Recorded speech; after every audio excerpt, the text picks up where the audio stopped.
नमस्कार विद्यार्थी मित्रांनो, स्वराज्य चालू घडामोडी या आपल्या यूट्यूब चॅनलवर मी अर्जुन दांगड तुम्हा सगळ्यांचं पुन्हा एकदा स्वागत करतो। जसं की आपण साप्ताहिक चालू घडामोडीची सिरीज पाहतो, तर यामध्ये आपला या साप्ताहिक चालू घडामोडीमधला व्हिडिओ आहे आणि यामध्ये आपण जवळपास जे काही महत्त्वाचे पॉईंट्स आहेत ते सगळे पॉईंट्स आपण या व्हिडिओमध्ये घेतलेले आहेत। तर आपण जास्त वेळ न घेता लगेचच आपल्या पहिल्या प्रश्नाकडे वळूया। तर या ठिकाणी आपला आजचा पहिला प्रश्न आहे,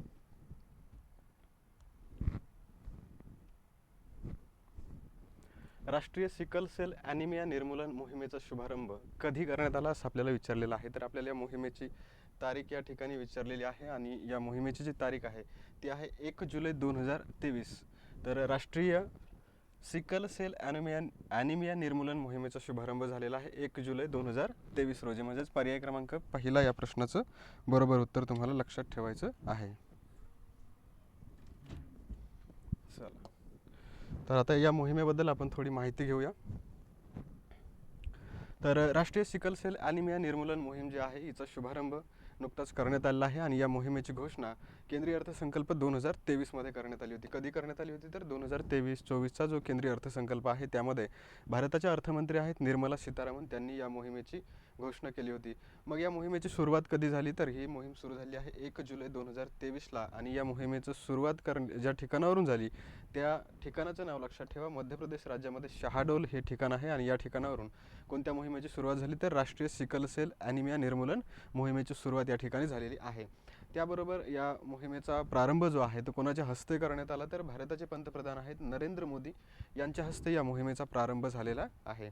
तसंच मोहिमेचा विस्तार लक्षात ठेवा, महाराष्ट्रासहित 17 विशेष लक्षित राज्यांमध्ये जे काही 278 जिल्हे आहेत तर या जिल्ह्यांमध्ये या मोहिमेचा विस्तार आहे। तसंच या मोहिमेचं उद्दिष्ट तुम्हाला माहीत असलं पाहिजे, तर उद्दिष्ट लक्षात ठेवा, सिकल सेल रोगामुळे विशेषतः आदिवासी लोकसंख्येमध्ये उद्भवलेल्या आरोग्यविषयक आव्हानांवर उपाययोजना करण्याशी संबंधित राष्ट्रीय सिकल सेल ॲनिमिया निर्मूलन मोहीम आहे। तसंच या मोहिमेमध्ये महत्त्वाचे पॉईंट जर आपण पाहिले तर त्यात खाली अजून एक पॉईंट आहे, 2047 या वर्षापर्यंत सार्वजनिक आरोग्य समस्या म्हणून सिकल सेल रोगाचं निर्मूलन करण्यासाठी सरकारचा सुरू असलेले जे काही प्रयत्न आहेत त्यामध्ये ही एक मोहीम जी आहे ती महत्त्वाचा टप्पा ठरणार आहे। तर ही झाली आपल्याला पहिल्या प्रश्नाच्या बाबतीत महत्त्वाची माहिती आणि यानंतर आपण पुढचा प्रश्न पाहूया। तर आता आपल्याला काय प्रश्न विचारलेला आहे की 23वी शांघाय कोऑपरेशन ऑर्गनायझेशनची जी काही प्रमुखांची बैठक झालेली आहे ही आभासी स्वरूपामध्ये झालेली आहे आणि या बैठकीच्या अध्यक्षतेपदी किंवा या बैठकीचे अध्यक्ष कोण होते हे आपल्याला या ठिकाणी विचारलेलं आहे। तर 23वी शांघाय सहकार्य संघटनेची शिखर परिषद जी आहे ती नुकतीच पार पडलेली आहे आणि या परिषदेच्या अध्यक्षपदावरती जे होते त्यांचं नाव आहे भारताचे पंतप्रधान नरेंद्र मोदी। पर्याय क्रमांक दुसरा। कारण काय आहे तर भारत सध्या शांघाय सहकार्य संघटनेचा अध्यक्ष आहे। मग या ठिकाणी आपल्याला याबद्दल अधिकची माहिती पाहणं गरजेचं आहे। तर शांघाय सहकार्य संघटनेच्या राष्ट्रप्रमुखांच्या परिषदेची 23वी शिखर परिषद जी आहे ती पंतप्रधान नरेंद्र मोदी यांच्या अध्यक्षतेखाली व्हर्च्युअल स्वरूपामध्ये पार पडलेली आहे आणि या बैठकीची तारीख कोणती आहे तर 4 जुलै 2023ला ही बैठक झालेली आहे। तसंच या बैठकीमध्ये नव्यानं सहभागी झालेलं एक राष्ट्र आहे बघा, म्हणजे शांघाय सहकार्य संघटनेचा पूर्ण सदस्य म्हणून इराण हा जो देश आहे या देशाचा समावेश आता त्यामध्ये करण्यात आलेला आहे। तर ते देखील आपल्याला लक्षात ठेवायचं आहे। कारण काय आहे तर इराण हा आता शांघाय सहकार्य संघटनेचा 9वा सदस्य देश बनलेला आहे। या अगोदर या SCOचे किती सदस्य होते तर 8 देश सदस्य होते। मग त्या ठिकाणी आपल्याला शांघाय सहकार्य संघटनेची बेसिक माहिती देखील माहीत असणं गरजेचं आहे, कारण भारत या संघटनेचा अध्यक्ष आहे। तर लक्षात ठेवा, 15 जून 2021 रोजी या संघटनेची स्थापना झालेली आहे। हिचं मुख्यालय चीनमधील बीजिंग या ठिकाणी आहे। तर हे पण तुम्हाला पाठ असलं पाहिजे।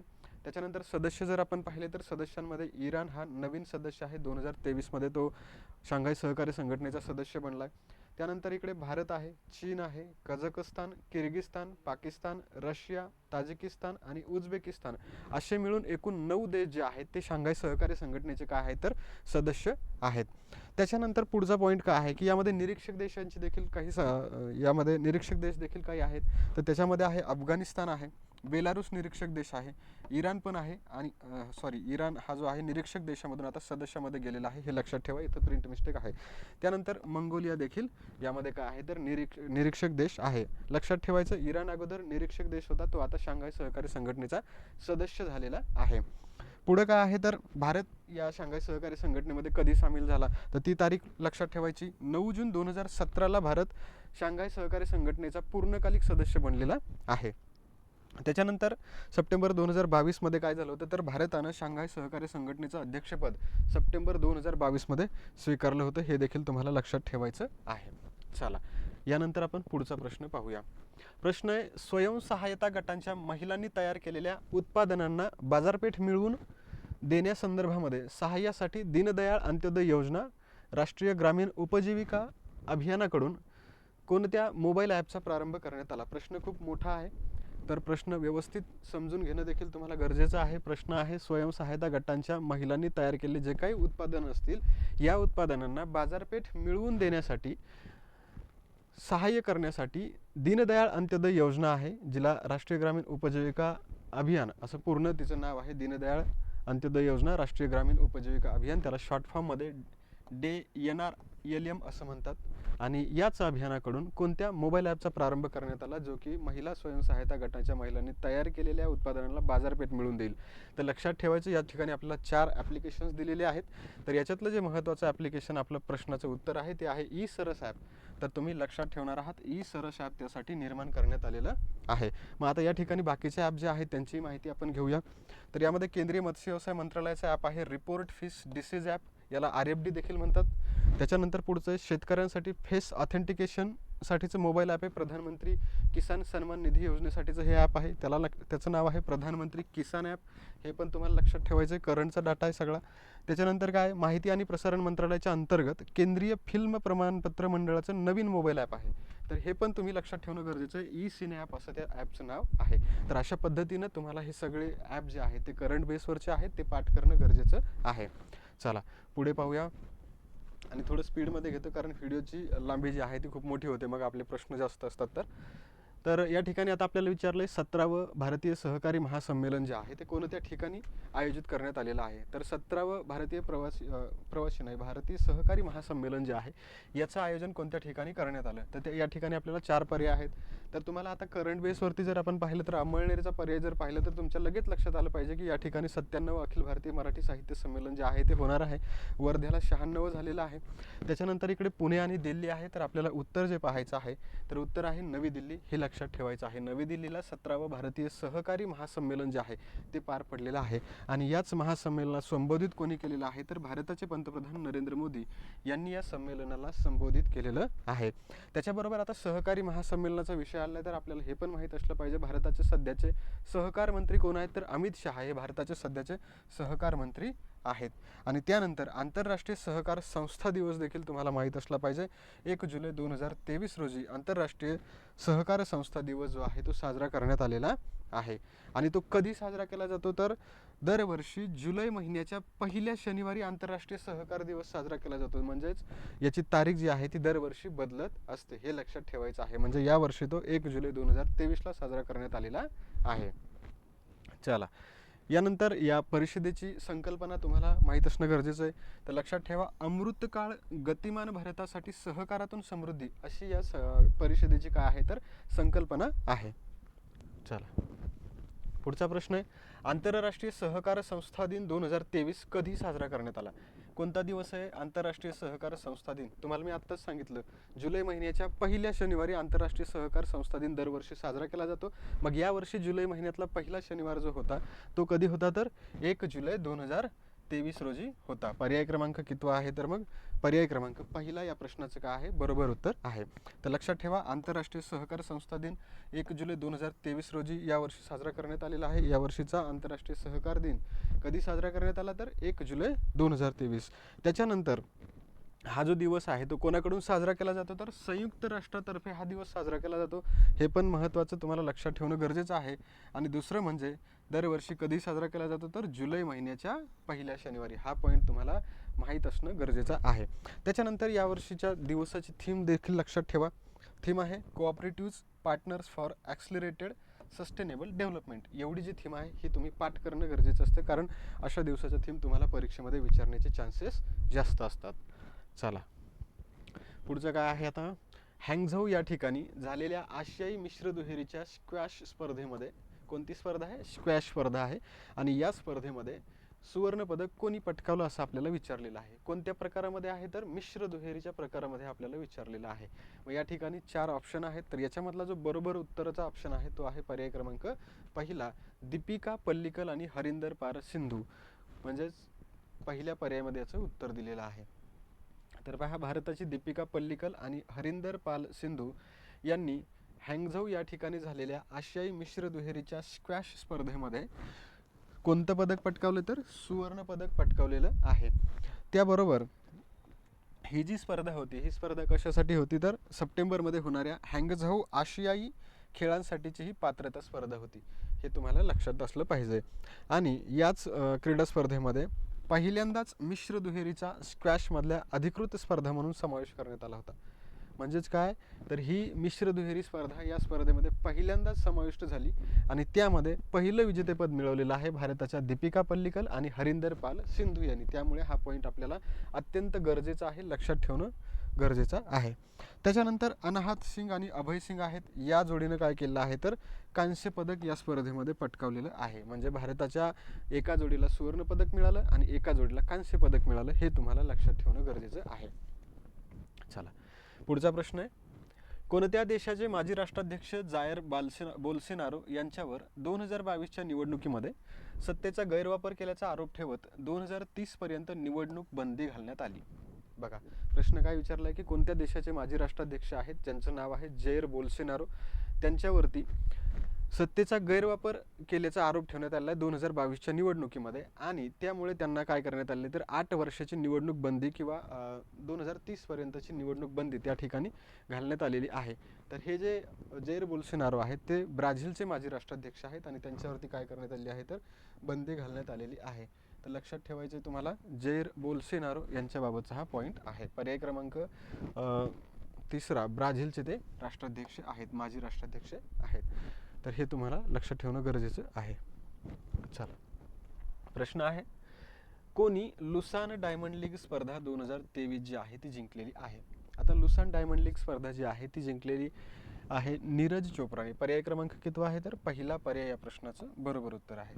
मग नीरज चोप्राने ही लुसान डायमंड लीग स्पर्धा जी आहे ती जिंकलेली आहे. त्यामुळे लक्षात ठेवायचं, यंदाच्या हंगामामध्ये मे 2022 मध्ये त्यानं दोहा डायमंड लीग स्पर्धा देखील जिंकली होती. कोणती स्पर्धा जिंकली होती तर दोहा डायमंड लीग स्पर्धा जिंकली होती. आणि त्याच्यानंतर डायमंड लीग मधली ही जी स्पर्धा आहे ही कोणती स्पर्धा आहे तर लुसान डायमंड लीग हा जो टप्पा आहे तो कोणी जिंकलेला आहे तर नीरज चोप्राने जिंकलेला आहे. म्हणजे त्यानं या हंगामामध्ये 2दा डायमंड लीग स्पर्धा जी आहे ती जिंकलेली आहे. त्याच्याबरोबर यावर्षीच्या लुसान डायमंड लीगमध्ये त्यानं किती मीटर भाला फेकला तर लक्षात ठेवायचं 87.66 मीटर लांबीचा भालाफेक करून त्यानं हे विजेतेपद जे आहे ते पटकावलेलं आहे.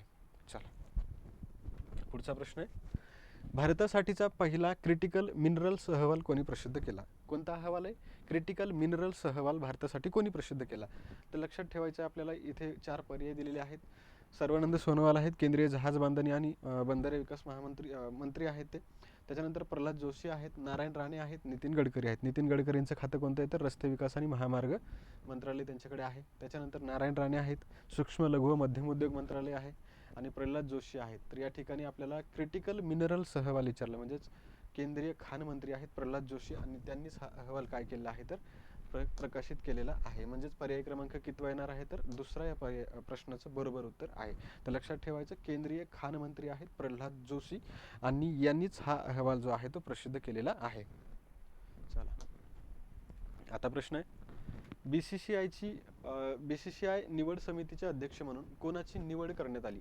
आता भारतीय क्रिकेट नियामक मंडळ आहे आणि त्याच्या निवड समितीच्या अध्यक्षपदी कोणाची निवड झाली असं आपल्याला विचारले. तर या ठिकाणी अजित आगरकर आहे, शिवसुंदर दास आहे, सुब्रतो बॅनर्जी आणि सलील अंकोला अशी 4 नावं आहेत.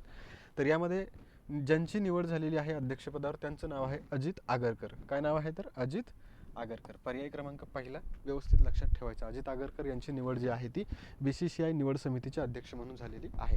मग आता अजित आगरकर जे आहेत त्यांच्याबद्दल आपण माहिती घेऊया. पण त्या अगोदर ही जी बीसीसीआयची निवड समिती आहे तिच्यामध्ये जे सदस्य आहेत त्यांची माहिती घेऊया.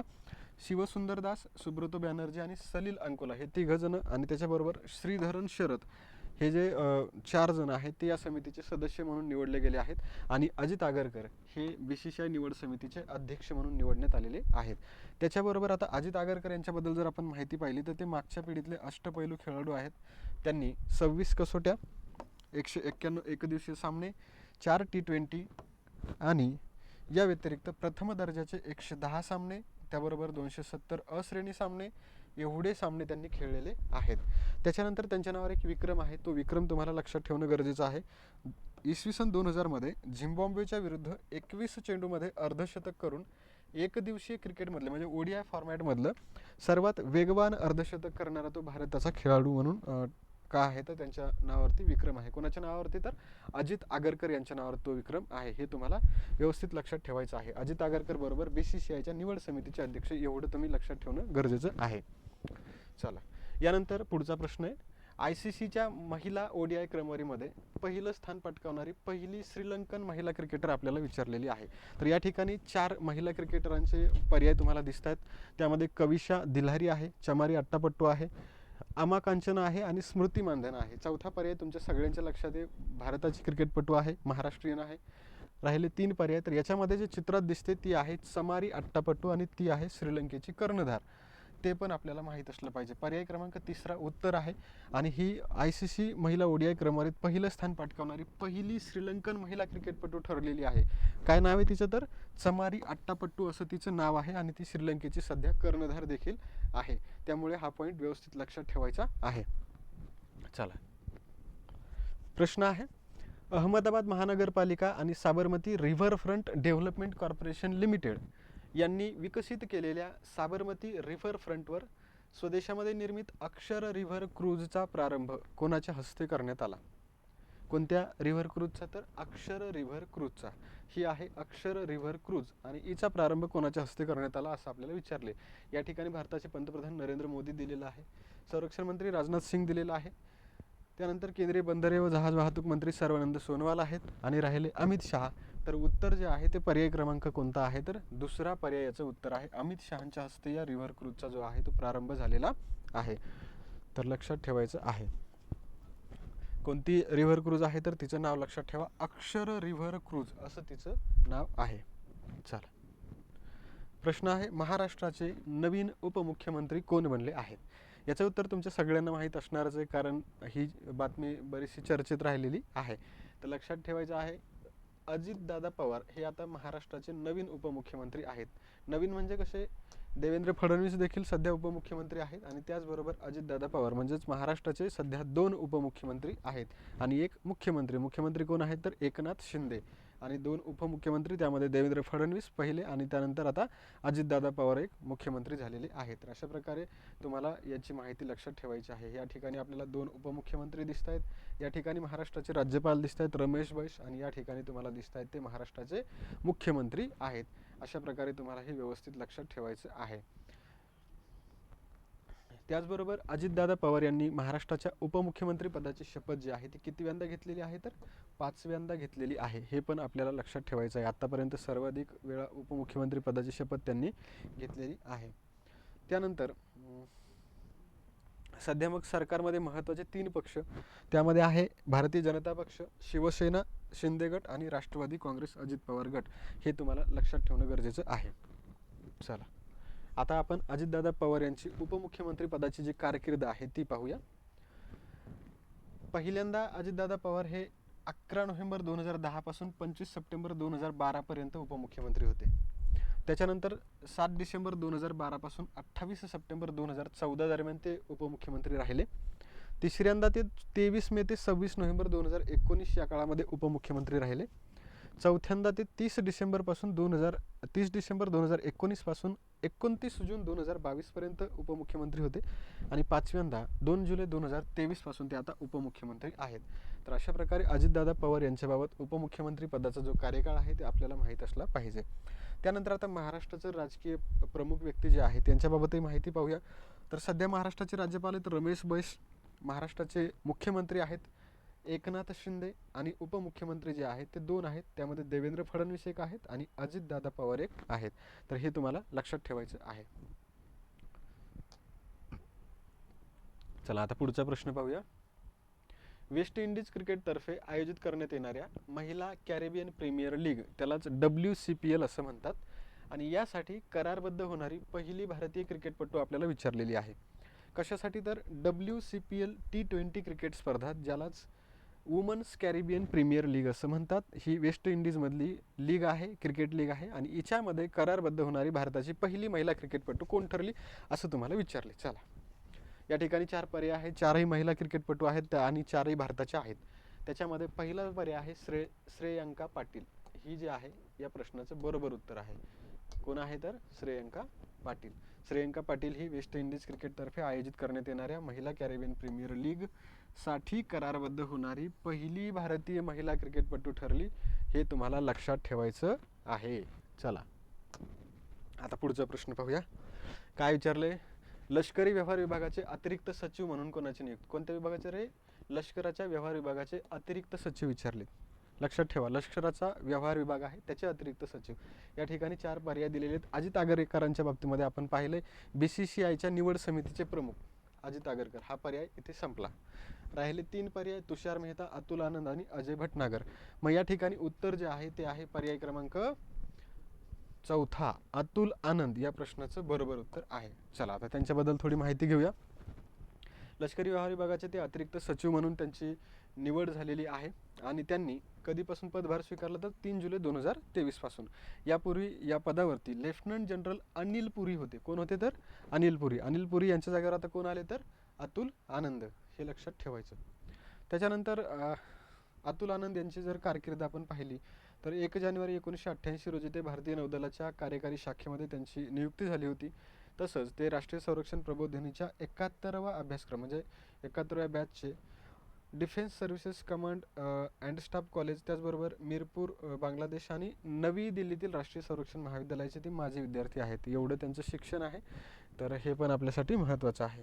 त्याच्यानंतर त्यांनी आशिया प्रशांत सुरक्षा अभ्यास केंद्र जे की हवाईला आहे, त्यानंतर हवाई अमेरिकेमध्ये आहे, त्यानंतर अत्याधुनिक संरक्षण सहकारी अभ्यासक्रम देखील त्या ठिकाणी त्यांनी पूर्ण केलेला आहे आणि त्यांना अतिविशिष्ट सेवा पदक, त्याचबरोबर विशिष्ट सेवा पदक देखील प्राप्त झालेलं आहे. तर अतुल आनंद यांच्याबाबतची सगळी माहिती आहे. आपल्याला सरळ सेवेच्या दृष्टीने डायरेक्ट काय लक्षात ठेवायचं, वरचं लक्षात ठेवायचं, लष्करी व्यवहार विभागाचे अतिरिक्त सचिव म्हणून अतुल आनंद यांची नियुक्ती झालेली आहे. आता झाले अजित आगरकर आणि अतुल आनंद, हे दोघं झाले. राहिले 2 पर्याय, ते पण आपण पुढे पाहणार आहोत. चला, आता बघूया. वर्कसेफ ही जी संस्था आहे, या संस्थेच्या संचालक पदावर कोणाची निवड झाली? कोणत्या संस्थेच्या तर वर्कसेफ या संस्थेच्या संचालक पदावर कोणाची निवड झाली? तर पहा, इथे अजय भटनागर आहे, अजित आगरकर आहे, अतुल आनंद आहे आणि बलतेज सिंग धिल्लन आहे. आपण अजित आगरकरांच्या बाबतीत काय पाहिलं तर BCCIच्या निवड समितीचे प्रमुख ते आता आहेत. अतुल आनंद लष्कराच्या व्यवहार विभागाचे जे काय आहेत ते त्यांची त्या ठिकाणी निवड झाली, आपण मागच्या स्लाइडमध्ये पाहिलं, बरोबर. त्याच्यानंतर आता अजित भटनागर आणि बलतेज सिंग धिल्लन राहिले. तर उत्तर पाहूया काय आहे, तर उत्तर आहे बलतेज सिंग धिल्लन. पर्याय क्रमांक 3 या प्रश्नाचं बरोबर उत्तर आहे. चला, आता थोडी माहिती घेऊया. कामाच्या ठिकाणी सुरक्षितता यासाठी काम करणाऱ्या कॅनडामधील वर्कसेफ या संस्थेच्या संचालक पदावर बलतेज सिंग धिल्लन, कोणाची? बलतेज सिंग धिल्लन, नावच पाठ करायचं, बलतेज सिंग धिल्लन यांची नेमणूक झाली आहे. तसंच हे जे धिल्लन आहे ते यापूर्वी कॅनडामधील पोलीस दलामध्ये पगडी घालून कर्तव्य बजावणारे पहिले शीख अधिकारी ठरले होते. हा मुद्दा त्यांच्यासाठी त्यांच्या बाबतीत खूप महत्त्वाचा आहे. त्यामुळे आपल्याला बलतेज सिंग धिल्लन हे लक्षात ठेवायचे आहेत. कोण आहेत ते तर कॅनडामध्ये पगडी घालून कर्तव्य बजावणारे पहिले शीख अधिकारी देखील ते आहेत आणि आता त्यांची वर्कसेफ या संस्थेच्या संचालक पदावर काय झाली आहे तर नियुक्ती झालेली आहे. चला, आता आपल्याला प्रश्न विचारलेला आहे. भारताचे विद्यमान सॉलिसिटर जनरल म्हणून कोणाची पुन्हा नियुक्ती करण्यात आली?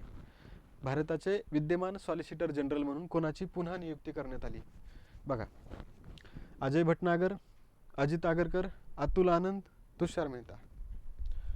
अतुल आनंद यांच्याबाबत आपण पाहिलं लष्करी व्यवहार विभागाच्या याच्यावर त्यांची लष्करी व्यवहार विभागाच्या प्रमुखपदी निवड झाली. त्याच्यानंतर अजित आगरकर जे आहेत ते BCCIचे निवड समितीचे प्रमुख, तुषार मेहता, अजय भटनागर. तर उत्तर जे येणार आहे ते पर्याय क्रमांक 3 येते, तुषार मेहता आहेत. यांचा कार्यकाळ जो आहे तो पुन्हा एकदा वाढवण्यात आलेला आहे. म्हणजे पहिल्यांदा त्यांची नियुक्ती झाली होती, सध्या त्याच पदावर होती आणि अजून पुन्हा त्यांना आता कार्यकाळ वाढून मिळालेला आहे.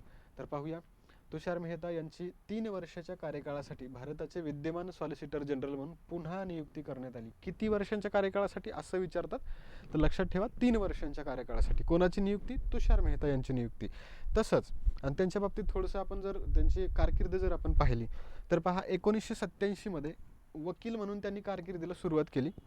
नंतर 2018 मध्ये भारताचे ते सॉलिसिटर जनरल झाले आणि 2023 मध्ये भारताचे सॉलिसिटर जनरल म्हणून पुन्हा एकदा त्यांची नियुक्ती झालेली आहे. म्हणजे यापूर्वी त्यांची नियुक्ती 2018 मध्ये झाली होती, त्यानंतर आता पुन्हा एकदा 2023 मध्ये त्यांना 3 वर्षांचा कार्यकाळ जो आहे तो काय केला आहे तर वाढवून दिलेला आहे. मग या ठिकाणी सॉलिसिटर जनरल ऑफ इंडिया ही जी पोस्ट आहे हिच्याबद्दल आपल्याला माहिती घेणं गरजेचं आहे. तर सॉलिसिटर जनरल ऑफ इंडिया याला शॉर्ट फॉर्ममध्ये SGI असं म्हणतात आणि हे भारताचे ॲटर्नी जनरल जे असतात त्यांच्या अधीनस्थ असतात, हे लक्षात ठेवा. त्याच्यानंतर SGI हा देशातला दुसरा सर्वोच्च कायदा अधिकारी आहे जो ॲटर्नी जनरलला काय करत असतो तर मदत करत असतो. हे तुम्हाला लक्षात ठेवणं गरजेचं आहे. चला, आता पुढचा जो प्रश्न आहे तो म्हणजे मॅक्स व्हर्स्टापेन जो आहे त्यानं कोणती स्पर्धा जिंकली नाही असं आपल्याला विचारलेलं आहे. आता मॅक्स व्हर्स्टापेननं कोणती स्पर्धा जिंकलेली नाही असं आपल्याला सांगायचं. या ठिकाणी 4 स्पर्धा दिलेल्या आहेत, त्यातली एक स्पर्धा त्यानं जिंकलेली नाही. तर या ठिकाणी कॅनेडियन ग्रँड प्री आहे, त्यानंतर स्पॅनिश ग्रँड प्री आहे, त्यानंतर ऑस्ट्रेलियन ग्रँड प्री आहे आणि अझरबैजान ग्रँड प्री आहे.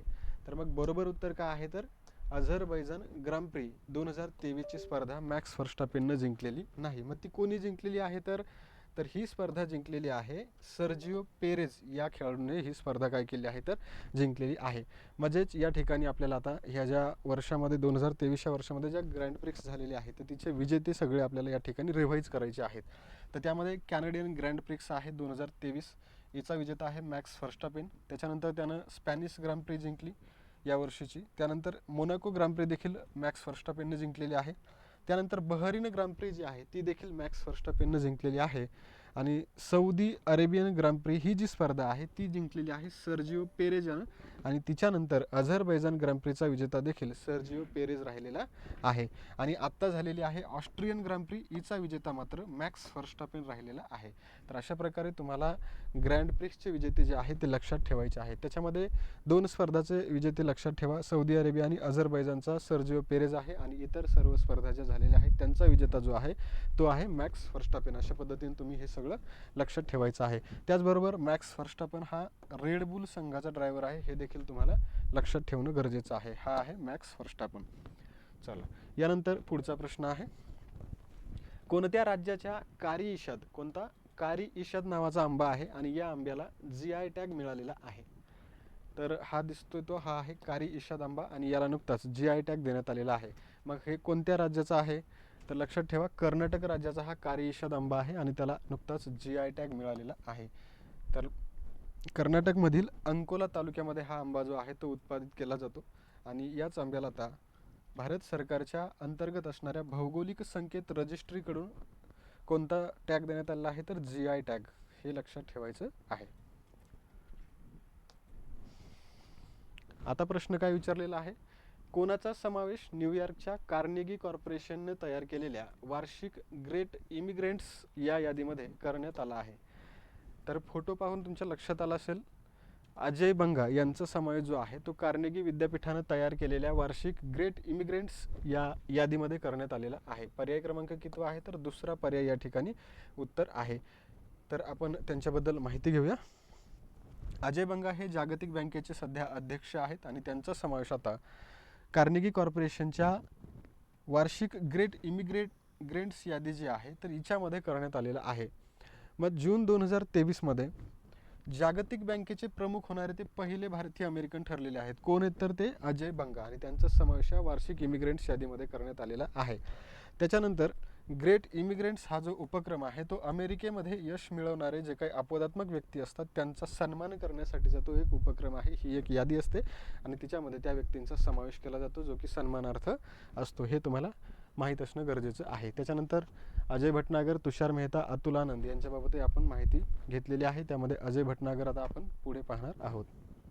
चला, आता काय विचारले, नुकतीच क्रांतिकारक अल्लुरी सीताराम राजू यांची 125वी जयंती साजरी करण्यात आली. अरे प्रश्नातच आलं इथे प्रिंट मिस्टेक, जाऊ द्या. प्रश्नामध्ये तिथे उत्तर आहे, तर आपण डायरेक्ट आता ती डिटेल्स पाहूया. तर या ठिकाणी अल्लरी सीताराम राजू जे आहेत यांची नुकतीच 125वी जयंती जी आहे ती साजरी करण्यात आलेली आहे. आणि यांच्या 125व्या जयंतीच्या सांगता सोहळ्याला भारताच्या राष्ट्रपती द्रौपदी मुर्मू ज्या आहेत त्या उपस्थित राहिलेल्या आहेत. आणि ही जयंती 125वी जयंती कधी झाली तर 4 जुलै 2023ला झालेली आहे.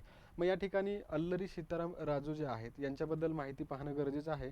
तर ते भारताच्या स्वातंत्र्यासाठी आपल्या प्राणांची आहुती देणारे शूर क्रांतिकारक हुतात्म्यांपैकी एक म्हणून ओळखले जातात. त्यांनी काय केलं होतं तर मग 1922 साली आदिवासींना एकत्रित करून इंग्रजांच्या विरुद्ध त्यांनी उठाव केला होता, ज्याला रामपा उठाव असं देखील म्हटलं जातं.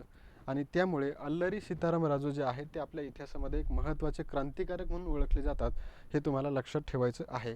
आणि यावर्षी त्यांची कितवी जयंती साजरी करण्यात आली तर 125वी. आणि यांच्या 125व्या जयंतीला सांगता समारंभाला भारताच्या राष्ट्रपती द्रौपदी मुर्मू ज्या आहेत त्या उपस्थित राहिलेल्या आहेत. त्यानंतर 7 मे 1924मध्ये किरब्बू या ठिकाणी ब्रिटिश आणि आदिवासी यांच्यामध्ये झालेल्या भीषण युद्धामध्ये सीताराम राजू यांना काय झालं होतं तर हौतात्म्य आलं होतं. कधी तर 7 मे 1924ला. आणि त्यांचा जन्म कधीचा आहे तर 4 जुलै 1897चा. आणि तसंच त्यांनी उठाव जो केला होता तो कधीपासून सुरू केला होता तर 1922 वर्षापासून सुरू केला होता, हे तुम्हाला लक्षात ठेवणं गरजेचं आहे. हे आहेत अल्लरी सीताराम राजू. यांच्याबाबतची ही माहिती तुम्हाला लक्षात ठेवायची आहे. आपल्या प्रश्नामध्ये प्रिंट मिस्टेक आल्यामुळे आपण प्रश्न विचारू शकलेलो नाही आहे, पण 125वी जयंती यावर्षी साजरी झाली म्हणून लक्षात ठेवा. आता प्रश्न आहे, अन्न पुरवठा मंत्र्यांची राष्ट्रीय परिषद कोणत्या ठिकाणी आयोजित करण्यात आली? कोणत्या मंत्र्यांची आहे रे? अन्न पुरवठा मंत्र्यांची राष्ट्रीय परिषद कोणती विचारली? अन्न पुरवठा मंत्र्यांची राष्ट्रीय परिषद. आणि तिचं काय विचारलंय? ठिकाण. या ठिकाणी पुणे आहे, अंमळनेर आहे, नागपूर आहे, नवी दिल्ली आहे. चला, नागपूरला काय झालेलं आहे? 108वी विज्ञान काँग्रेस झाली का? 108वी विज्ञान काँग्रेस नागपूर, लक्षात ठेवायचं. अंमळनेरला काय होणार आहे? अखिल भारतीय मराठी साहित्य संमेलन फेब्रुवारी 2024मध्ये आयोजित केलं जाणार आहे. राहिले पुणे आणि नवी दिल्ली. उत्तर पाहून घेऊया. नवी दिल्लीला ही परिषद होणार आहे, झालेली आहे. कोणती परिषद झालेली आहे तर अन्न पुरवठा मंत्र्यांची राष्ट्रीय परिषद. त्याच्या अगोदर आपण नवी दिल्लीला कोणती पाहिली ते तुम्ही कमेंट बॉक्समध्ये सांगणार आहात. त्याच्यानंतर आता आपण ही परिषद जी आहे हिच्याबद्दल थोडी माहिती घेऊया. या परिषदेचं आयोजक कोण आहे तर अन्न आणि सार्वजनिक वितरण विभाग, त्याबरोबर ग्राहक व्यवहार विभाग, अन्न आणि सार्वजनिक वितरण मंत्रालय. म्हणजे अन्न आणि सार्वजनिक वितरण मंत्रालयाच्या अंतर्गत अन्न आणि सार्वजनिक वितरण विभाग आणि ग्राहक व्यवहार विभाग या दोन विभागांनी या परिषदेचं आयोजन केलं. ही परिषद झाली 5 जुलै 2023ला आणि या परिषदेचं ठिकाण राहिलं नवी दिल्ली. तसंच या परिषदेचं अध्यक्षपद भूषवणारे व्यक्ती लक्षात ठेवा, पियुष गोयल यांनी या परिषदेचं काय केलं आहे तर अध्यक्षपद भूषवलेलं आहे. पियुष गोयल कोण आहेत तर केंद्रीय ग्राहक व्यवहार, अन्न आणि सार्वजनिक वितरण, वाणिज्य आणि उद्योग तसंच वस्त्र उद्योग मंत्री आहेत. कोण आहेत तर पियुष गोयल. त्यांच्याबाबतचे हे एवढे मंत्रालय आहेत, ते तुम्हाला लक्षात ठेवणं गरजेचं आहे. चला, आता आहे जपान भारत सागर सराव 2023, ज्याला शॉर्ट फॉर्ममध्ये जिमेक्स असं म्हणतात. हा जो जिमेक्स सराव आहे याचं आयोजन यावर्षी कोणत्या ठिकाणी करण्यात आलं? जपान आणि भारतचा सागरी सराव आहे जिमेक्स, त्याचं आयोजन कोणत्या ठिकाणी झालं तर लक्षात ठेवायचं. या ठिकाणी आपल्याला 4 पर्याय दिलेले आहेत, त्यातला बरोबर पर्याय आहे विशाखापट्टणमला या वर्षीचा सराव जो आहे त्याचं आयोजन झालेलं आहे. पर्याय क्रमांक कितवा आहे तर दुसरं याचं उत्तर आहे. तर लक्षात ठेवा, हा जो सराव आहे तो जपान आणि भारतीय नौदलाचा द्विपक्षीय सागरी सराव आहे. कोणता सराव आहे? द्विपक्षीय सागरी सराव. ज्या ठिकाणी 2 देश एका युद्ध सरावामध्ये भाग घेत असतील तर त्याला द्विपक्षीय असं म्हणतात. आणि हा जो सराव आहे तो सागरी सराव आहे, म्हणजेच कोणाचा आहे तर नौदलाचा सराव आहे. त्याबरोबर यावर्षीची आवृत्ती राहिलेली आहे 7वी. आणि हा सराव जो आहे त्याचा कालावधी आहे 5 ते 10 जुलै 2023 दरम्यान आणि याचं ठिकाण आहे विशाखापट्टणम. एवढं तुम्हाला या जिमेक्स युद्ध सरावाच्या बाबतीत माहिती लक्षात ठेवायची आहे. चला, आता विचारले भारतातली पहिली सहकारी सैनिक शाळा कोणत्या राज्यात सुरू करण्यात आली किंवा तिची पायाभरणी कोणत्या राज्यात झाली असं आपल्याला विचारलेलं आहे. भारतातली पहिली सहकारी सैनिक शाळा, तर या ठिकाणी 4 राज्य दिलेले आहेत. तर याचं बरोबर उत्तर आहे गुजरात राज्यामध्ये ही पहिली सैनिक शाळा जी आहे तिचं उद्घाटन झालेलं आहे. हिचं उद्घाटन कोणी केलं असं जर विचारलं तर लक्षात ठेवा, अमित शहांच्या हस्ते या शाळेचं उद्घाटन झालेलं आहे, जे की सहकारी तत्वावर चालवली जाणारी पहिली सैनिक शाळा आहे आपल्या भारतामधली. चला, पुढचा प्रश्न आहे, भारतातले पहिले पोलीस ड्रोन युनिट आपल्याला विचारलेलं आहे. आता जे पहिल्या घडामोडी असतात ह्या खूप विचारतात परीक्षेमध्ये, तर लक्षात ठेवायचं भारतातलं पहिलं पोलीस ड्रोन युनिट जे आहे ते चेन्नईला सुरू करण्यात आलेलं आहे. म्हणजेच पर्याय क्रमांक तिसरा काय आहे, तर या प्रश्नाचं बरोबर उत्तर आहे चेन्नईला भारतातलं पहिलं पोलीस ड्रोन युनिट सुरू झालेलं आहे. आणि वरच्या प्रश्नात आपण काय पाहिलं, तर गुजरातला भारतातली पहिली सहकारी तत्त्वावर चालवली जाणारी सैनिक शाळा जी आहे तिचं उद्घाटन झालं गुजरातमध्ये. आणि चेन्नईला काय, तर भारतातलं पहिलं पोलीस ड्रोन युनिट. चला, आता पुन्हा आपल्याला नियुक्तीचा प्रश्न विचारला आहे. आता तुम्हाला काय करायचं आहे, ज्या गोष्टी मी शिकवलेल्या पर्यायामध्ये तुम्हाला दिसत आहेत त्या सगळ्या रिवाईज करायच्या आहेत. चला, कोणाची सीबीआयच्या विशेष संचालक पदावर नियुक्ती करण्यात आली. बघा प्रश्न काय विचारला आहे, सीबीआयच्या विशेष संचालक पदावर कोणाची नियुक्ती झालेली आहे. तर या ठिकाणी अजय भटनागर, अजित आगरकर, तुषार मेहता, अतुल आनंद एवढे लोक दिलेले आहेत. भारतीय लष्कराच्या व्यवहार विभागाच्या संचालक पदावरती अतुल आनंद. त्याच्यानंतर तुषार मेहता कोण आहेत, तर तुषार मेहतांची नियुक्ती सॉलिसिटर जनरल ऑफ इंडिया, पुनर्नियुक्ती, बरोबर. त्याच्यानंतर अजित आगरकर बीसीसीआयच्या निवड समितीचे अध्यक्ष आणि राहिले अजय भटनागर. हे जे अजय भटनागर आहेत त्यांची नियुक्ती कुठं झाली, तर सीबीआयच्या विशेष संचालक पदावरती झालेली आहे. अशा प्रकारे तुम्हाला करंट अफेअर जे आहे ते व्यवस्थित अभ्यासायचं असतं आणि पाठ करणं गरजेचं असतं. चला, आता पुढचा प्रश्न आहे, प्रणव जोशी आणि ऋषिकेश त्रिपाठी यांनी शोध लावलेली जीन्स हसरियास, काय नाव आहे, जीन्स हसरियास किंवा हसरियास मुंबई, जीन्स हसरियास किंवा हसरियास मुंबई ही कशाची नवीन प्रजाती आहे असं तुम्हाला विचारलेलं आहे. तर ही जी जीन्स हसरियास किंवा हसरियास मुंबई नावाची प्रजाती आहे ती आहे उड्या मारणाऱ्या कोळ्याची, म्हणजे कोळी काय, तर स्पायडर, उड्या मारणारा स्पायडर जो आहे त्याची ही प्रजाती आहे. हे तुम्हाला लक्षात ठेवणं गरजेचं आहे आणि ही महाराष्ट्रात आढळल्यामुळे तुम्हाला ही प्रजाती आता खूप महत्त्वाची आहे. चला, पुढचा प्रश्न आहे, कोणता क्रिकेट संघ पहिल्यांदा विश्वचषकासाठी पात्र ठरू शकला नाही.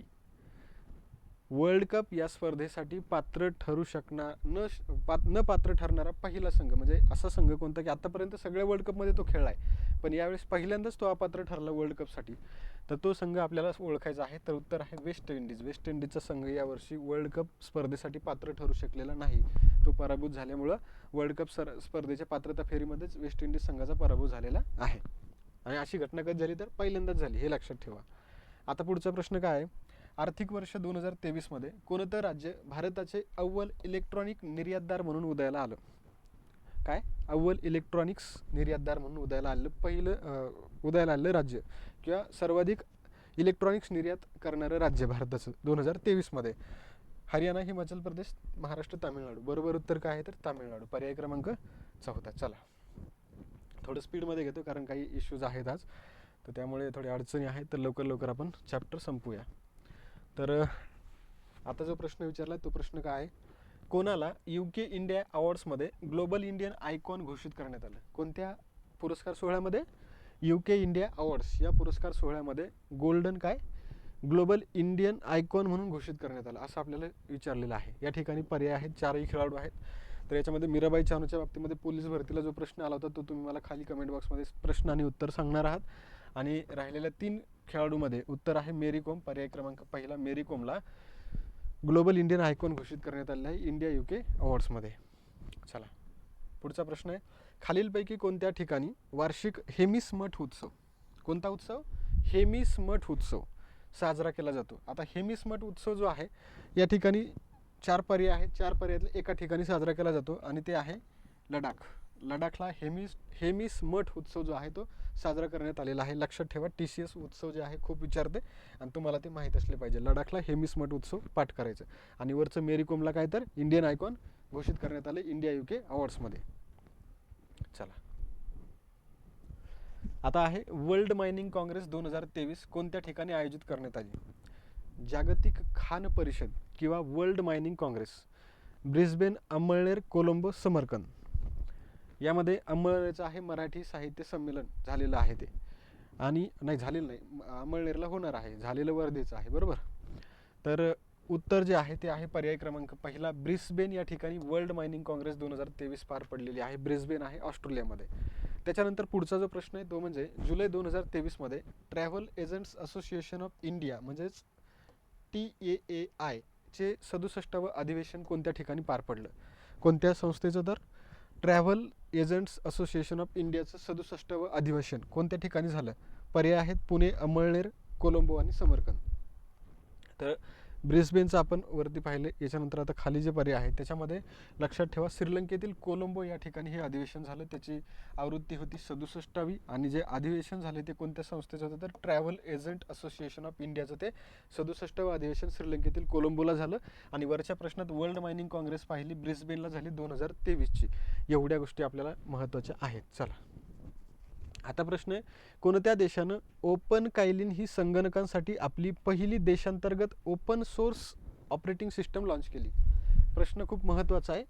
ओपन कायलिन कोणती ऑपरेटिंग सिस्टम आहे? तर ओपन कायलिन. आणि कशासाठी माहिती आहे का? संगणकांसाठी. एवढं पण लक्षात ठेवा, मोबाईलसाठी नाही, संगणकांसाठी, डेस्कटॉपसाठीची ऑपरेटिंग सिस्टम आहे, हे पण लक्षात ठेवायचं आहे. आणि ही पहिली देशांतर्गत ओपन सोर्स ऑपरेटिंग सिस्टम आहे त्या देशाची. मग तो देश कोणता आहे असं विचारले तर लक्षात ठेवा, चीनची ऑपरेटिंग सिस्टम आहे ओपन कायलिन, जे की डेस्कटॉपसाठीची ऑपरेटिंग सिस्टम आहे आणि ती चीननं लॉन्च केली. तिची पहिलीच देशांतर्गत ऑपरेटिंग सिस्टम आहे. चला, आता विचारले, कोणत्या राज्य सरकारनं अल्प उत्पन्न आणि 45 ते 60 वयोगटामधील अविवाहित महिला आणि पुरुषांना मासिक 2750 रुपये पेन्शन देण्याचा निर्णय घेतला? बघा, ज्या काही अविवाहित महिला आणि पुरुष आहेत ज्यांचा वयोगट 45 पासून 60 वर्षापर्यंत असेल, अशा लोकांना मासिक पेन्शन देण्याचा निर्णय जो आहे तो कोणत्या राज्य सरकारनं घेतला? तर लक्षात ठेवायचं, हिमाचल प्रदेश नाही तर हरियाणाच्या राज्य सरकारनं हा निर्णय घेतलेला आहे. कोणत्या राज्य सरकारने? तर हरियाणा राज्य सरकारने. आता पुन्हा एकदा रिवाईज करूया. चीननं ओपन कायलिन नावाची ऑपरेटिंग सिस्टम लॉन्च केली, संगणकांसाठी आहे आणि त्याची ती पहिली देशांतर्गत ऑपरेटिंग सिस्टम आहे. त्याच्यानंतर पुढचा जे प्रश्न आपण पाहिला हरियाणाच्या बाबतीमध्ये 45 ते 60 वयोगटातील जे काही अविवाहित महिला आणि पुरुष असतील त्यांना मासिक 2750 रुपये पेन्शन देण्याचा निर्णय हरियाणानं घेतला. चला, स्लाईड संपली. पुढची स्लाईड आहे. 14 सप्टेंबर 2023 रोजी अखिल भारतीय राजभाषा परिषद. कोणती परिषद? अखिल भारतीय राजभाषा परिषद. नाव पहिलं लक्षात ठेवायचं, अखिल भारतीय राजभाषा परिषद. अखिल भारतीय राजभाषा परिषद कोणत्या ठिकाणी आयोजित करण्यात येणार आहे? पहिला मुद्दा लक्षात ठेवा, गृह मंत्रालयाकडून आयोजित केली जाते. आणि हिच्यावरती आपल्याला एक प्रश्न विचारून झाला आहे. सुरतला आयोजित झाली होती 2022मध्ये. अमित शहांनी तिचं उद्घाटन केलं होतं. आणि आता जी विचारलेली आहे ती 2023ची जी आहे ती कुठं होणार आहे असं विचारले.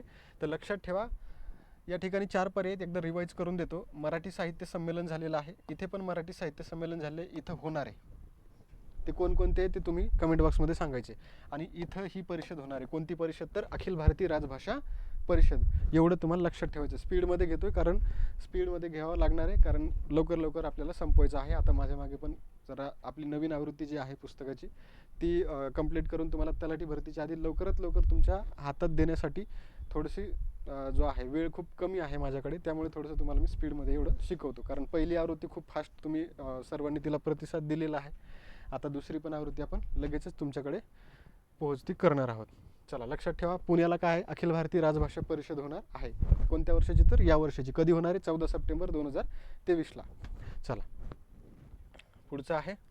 जुलै 2023मध्ये भारत भेटीवर आलेले भारत जपान सहकार्याचे अध्यक्ष आणि जपानचे माजी पंतप्रधान कोण? कशाचे? तर भारत जपान कोऑपरेशन म्हणजे सहकार्याचे अध्यक्ष आणि जपानचे माजी पंतप्रधान कोण असं आपल्याला विचारले. या ठिकाणी 4 पर्याय आहेत. योशिहिदे सुगा आहेत, शिंझो आबे आहेत, त्याच्यानंतर शी जिनपिंग आहेत आणि किम योंग आहेत. शी जिनपिंगच्या बाबतीत मुद्दा आठवतोय का तुम्हाला? करंटला काय चर्चेमध्ये होता? चीनचे 3ऱ्यांदा अध्यक्ष बनलेत. कितव्यांदा? 3ऱ्यांदा.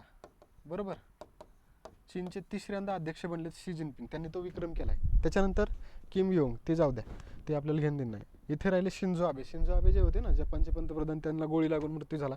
आणि योशिहिदे सुगा या पर्यायाचं प्रश्नाचं बरोबर उत्तर आहे. योशिहिदे सुगा हे भारताच्या भेटीवर आलेले होते. चला, आता आपण स्लाईड पुन्हा एकदा रिवाईज करूया. पुण्याला होणारे अखिल भारतीय राजभाषा परिषद 2023ची 14 सप्टेंबर 2023ला होणार. त्याच्यानंतर अमळनेरला 2024चं मराठी साहित्य संमेलन होणार. त्याच्यानंतर शी जिनपिंगच्या बाबतीत पाहिलं 3ऱ्यांदा चीनचे राष्ट्राध्यक्ष झाले, त्यामुळे यंदा चर्चेत आहेत. आणि योशिहिदे सुगा हे का आहे तर भारत भेटीवर आले होते, भारत जपान सहकार्याचे ते अध्यक्ष आहेत आणि जपानचे माजी पंतप्रधान आहेत. चला, आता पुढचा प्रश्न. आता प्रश्न मोठा आहे, थोडा व्यवस्थित वाचतो. ब्रिगेडियर जनरल हुसेन बाजी. कोण? हुसेन बाजी. यांच्या नेतृत्वाखाली कोणत्या देशाच्या सशस्त्र दलाचे 5 सदस्यीय प्रशिक्षण शिष्टमंडळ जे आहे ते 3 ते 8 जुलै 2023 दरम्यान दक्षिण नौदल कमांड कोची आणि भारतीय नौदल अकादमी INA यझिमलाच्या दौऱ्यावर आले? प्रश्न खूप मोठा आहे, पण आपल्याला विचारलं की भारताच्या दौऱ्यावर ब्रिगेडियर जनरल हुसेन बाजी यांच्या नेतृत्वाखाली कोणत्या देशाचं युनिट आलं होतं, एवढं आपल्याला लक्षात ठेवायचं. कोणत्या देशाचे हे ब्रिगेडियर हुसेन बाजी आहे, ज्या देशाचं युनिट भारताच्या भेटीवर आलं होतं, असं देखील आपण लक्षात ठेवलं तर ते शॉर्टकटमध्ये लक्षात ठेवायचं आहे. मग देश कोणता आहे तर या ठिकाणी इजिप्त आहे. इजिप्तच्या बाबतीमध्ये काय आठवतं आहे, इजिप्तनं नुकताच भारताच्या पंतप्रधानांना ऑर्डर ऑफ नाईल दिलाय, बरोबर. इजिप्तचा सर्वोच्च नागरी पुरस्कार आहे, जो की एखाद्या राजपुत्राला किंवा एखाद्या देशाच्या पंतप्रधानाला, एखाद्या देशाच्या अध्यक्षाला किंवा उपाध्यक्षाला दिला जातो. इजिप्तचा दौरा नुकताच भारताच्या पंतप्रधानांनी केला होता. तिथं त्या मशिदीला वगैरे भेट दिली, त्याच्यानंतर अजून काही युद्धस्मारक होते तिथं भेट दिली, ते देखील आपल्यासाठी महत्त्वाचं आहे, आपण ते सगळं पाहिलेलं आहे. त्याच्यानंतर आहे सुरिनाम. सुरिनामनं काय केलं आहे, भारताच्या राष्ट्रपतींना त्यांचा सर्वोच्च पुरस्कार दिला आहे, बरोबर. नंतर राहिलं फिजी. फिजीचं काय, फिजीने पण भारताच्या पंतप्रधानांना काय केलं आहे, सर्वोच्च पुरस्कार दिला. इजिप्तचा पुरस्कार कितवा आहे, एखाद्या देशाचा सर्वोच्च पुरस्कार 13वा. आपण ऑफलाईन लेक्चर जे आहेत आपले विनर्स अकॅडमीला, तिथे आपण ते सगळं कव्हर केलेलं आहे. त्याच्यानंतर पुढं काय राहिलेला, लेबनॉन, म्हणजेच उत्तर आहे पर्याय क्रमांक पहिला. एकच पर्याय त्या ठिकाणी आपल्याला उरतो. लेबनॉननं त्याचं काय केलं आहे तर हे लेबनॉनचा दौरा जो आहे तो कोची आणि यझिमलला भेट देऊन गेलेला आहे. त्यांचं जे युनिट आलं होतं कोणाच्या नेतृत्वाखाली तर हुसेन बाजी यांच्या नेतृत्वाखाली. चला, आता प्रश्न आहे 6 जुलै 2023 पर्यंतच्या माहितीनुसार ICC कसोटी फलंदाजाच्या क्रमवारीमध्ये पहिल्या क्रमांकावरील खेळाडू कोण? आता आपण मागच्या वीकमध्ये जो रूटचा प्रश्न पाहिला होता, जो रूट पहिल्या क्रमांकावर आला होता. आता काय आहे तर केन विल्यमसन या ठिकाणी पहिल्या क्रमांकावर आला आहे. पर्याय क्रमांक दुसरा हा न्यूझीलंडचा खेळाडू आहे, लक्षात ठेवा. केन विल्यमसन जो आहे तो कसोटी क्रमवारीमध्ये पहिल्या क्रमांकावरती आलेला आहे. चला, आता पुढचा प्रश्न आहे 24 तास आरोग्य समुपदेशकांची सेवा सुनिश्चित करण्यासाठी भारतामध्ये पहिला टेलिमानस चॅटबॉट कोणता? टेलिमानस चॅटबॉट कोणत्या राज्य किंवा केंद्रशासित प्रदेशानं सुरू केला? चॅटबॉटचं नाव लक्षात ठेवा, टेलिमानस चॅटबॉट असं नाव आहे. आणि कोणी सुरू केला आणि कशासाठी आहे? 24 तास आरोग्य समुपदेशकांची सेवा देण्यासाठीचा हा किंवा ती सुनिश्चित करण्यासाठीचा चॅटबॉट आहे. त्याचं नाव आहे टेलिमानस. नाव काय आहे? टेलिमानस. हे म झाले पण इथं मानस असं आहे, हे लक्षात ठेवा. टेलिमानस हा चॅटबॉट कोणत्या केंद्रशासित प्रदेशानं लॉन्च केला? लक्षात ठेवायचं, जम्मू काश्मीरनं लॉन्च केलेला आहे. तुम्हाला डायरेक्ट कसं लक्षात ठेवायचं, टेलिमानस जम्मू काश्मीर आणि 24 तास आरोग्य समुपदेशकांची सेवा देण्यासाठीचा चॅटबॉट.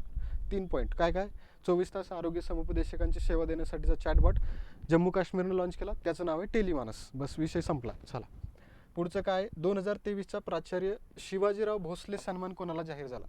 कोणत्या वर्षाचा? 2023चा. प्रादेशिक घडामोडी, प्रादेशिक पुरस्कार आहे, माहीत असणं गरजेचं आहे. 2023चा प्राचार्य शिवाजीराव भोसले सन्मान कोणाला जाहीर झाला? या ठिकाणी अभयभंग आणि राणीभंग आहेत. राजर्षी शाहू पुरस्कार या वर्षीचा जाहीर झाला आहे, आपण पाहिलेलं आहे. रवींद्र शोभनेत मराठी साहित्य संमेलनाचे अध्यक्ष अमळनेरला होणार आहे, बरोबर. राहिल्या अरुणा ढेरे, म्हणजेच उत्तर काय तर अरुणा ढेरे या प्रश्नाचं बरोबर उत्तर आहे. आणि थोडं स्पीडमध्ये होतंय, मलाही लक्षात येते, पण होऊ द्या कारण आपल्याला ते गरजेचं आहे सध्या. अरुणा ढेरेंना शिवाजीराव भोसले सन्मान 2023 जाहीर झाला.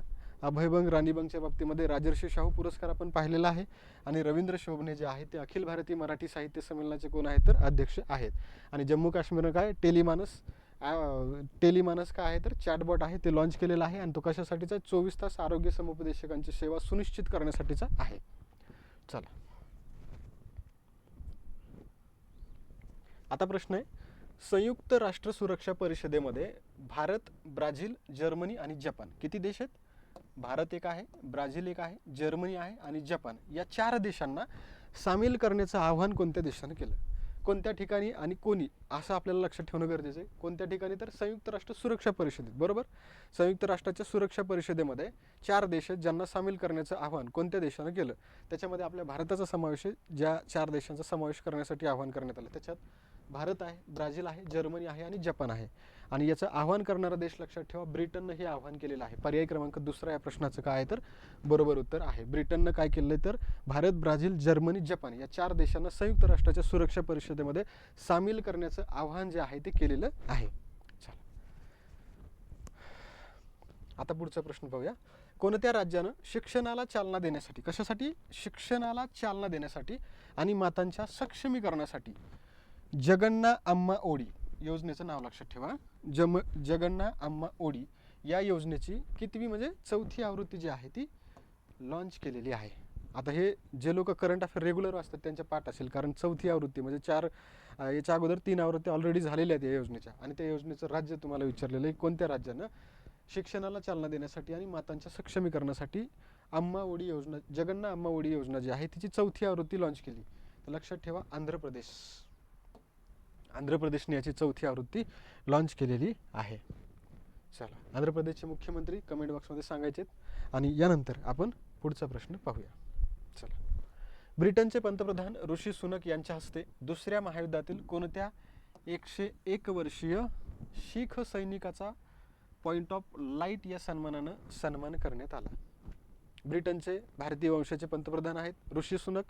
त्यांनी काय केलेलं आहे तर दुसऱ्या महायुद्धामध्ये योगदान दिलेलं एखादा एक शीख सैनिक आहे ज्याचं वय आहे 101 वर्ष, त्यांचा पॉइंट ऑफ लाईट या सन्मानानं काय केलेलं आहे तर सन्मान केलेला आहे. तर ते तुम्हाला काय सांगायचं आहे, ते व्यक्ती सांगायचे कोणाचा सन्मान केला आहे. तर या ठिकाणी 4 पर्याय आहेत: निखिल कामत, गणपती यादव, राजेंद्र सिंग धट्ट आणि अजय बंगा. अजय बंगाच्या बाबतीत काय पाहिलं, जागतिक बँकेचे भारतीय वंशाचे पहिले अध्यक्ष. त्याच्यानंतर राजेंद्र सिंग धट्टा, गणपती यादव आणि निखिल कामत. तर उत्तर जे आहे ते आहे राजेंद्र सिंग धट्ट. इथं शीख सैनिकाचा विचारलं होतं, इथं तुम्हाला सिंग वरून लक्षात यायला पाहिजे, एका नावामध्ये सिंग आहे, पण इथं अजय बंगा देखील शीख आहे, त्यामुळे कॉमन सेन्सवरती उत्तर काढायला थोडं अवघड होतं. पण अजय बंगाच्या बाबतचं पॉईंट जर माहीत असतात तर हे उत्तर निघत होतं, हे पण लक्षात ठेवा. त्याच्यानंतर आता आपल्याला पुढचा प्रश्न पाहायचा आहे. असा कोणता देश आहे ज्या देशानं ब्युटी पार्लरवरती बंदी घातलेली आहे? महिलांचं जे ब्युटी पार्लर असतं त्याच्यावरती बंदी घालणारा देश आपल्याला या ठिकाणी माहीत असला पाहिजे. तर लक्षात ठेवा, अशा प्रकारच्या ज्या घटना आहेत किंवा अशा प्रकारचे जे काही निर्णय आहेत तो घेऊ शकतो फक्त अफगाणिस्तान. तिथं तालिबान राजवट आहे, म्हणून पर्याय क्रमांक 2 तुम्हाला लक्षात ठेवायचा आहे. अफगाणिस्ताननं अशा प्रकारचा निर्णय घेतलेला आहे की त्या ठिकाणी त्यांनी काय सांगितलं की पुरुषांवरती किंवा त्या महिलेचा जो पती असतो त्याच्यावरती आर्थिक ताण पडतो, हे कारण देत त्यांनी काय केलेलं आहे तर महिलांच्या ब्युटी पार्लरवर बंदी घातलेली आहे. कोणत्या देशानं? अफगाणिस्ताननं. अफगाणिस्तानमध्ये सत्ता कोणाची आहे? तालिबानची. हे तुम्हाला लक्षात ठेवायचं आहे. अमेरिका आणि इजिप्तच्या बाबतीमध्ये काय लक्षात ठेवणार आहात? नुकतेच भारताचे पंतप्रधान ह्या 2 देशाच्या दौऱ्यावर जाऊन आलेले आहेत. चला, आता आहे कोणत्या देशातील विद्यापीठामध्ये प्रवेश देण्यासाठीची वर्ण पद्धती हटवण्याचा निर्णय त्या देशाच्या सर्वोच्च न्यायालयाने घेतला? काय आहे? कोणत्या देशातील विद्यापीठामध्ये प्रवेश देण्यासाठी वर्ण पद्धती जी आहे तर ही पद्धत हटवण्याचा निर्णय घेण्यात आलेला आहे. असा कोणता देश आहे की ज्या देशामध्ये विद्यापीठामध्ये प्रवेश घेण्यासाठी वर्ण पद्धती त्या ठिकाणी लागू होती आणि आता ती बंद करण्याचा निर्णय झालेला आहे? तर या ठिकाणी न्यूझीलंड, इजिप्त, पाकिस्तान, अमेरिका 4 पर्याय आहेत. तर तुम्हाला काय वाटतं कोणता देश असेल याच्यामध्ये? माझ्या मते अमेरिका आहे. बरोबर आहे, अमेरिका पहिला पर्याय या ठिकाणी याचं बरोबर उत्तर आहे. अमेरिकेमध्ये अशा प्रकारची वर्ण पद्धती होती जी की विद्यापीठामध्ये प्रवेश देताना अवलंबली जायची आणि ती आता बंद करण्याचा निर्णय झालेला आहे. चला, आता पुढचा प्रश्न पाहूया. ऑगस्ट 2023 मध्ये 132व्या ड्युरंड कप या फुटबॉल स्पर्धेचं आयोजन होणार आहे. 132वी ड्युरंड कप फुटबॉल स्पर्धा हिचं आयोजन 2023च्या ऑगस्टमध्ये होणार आहे.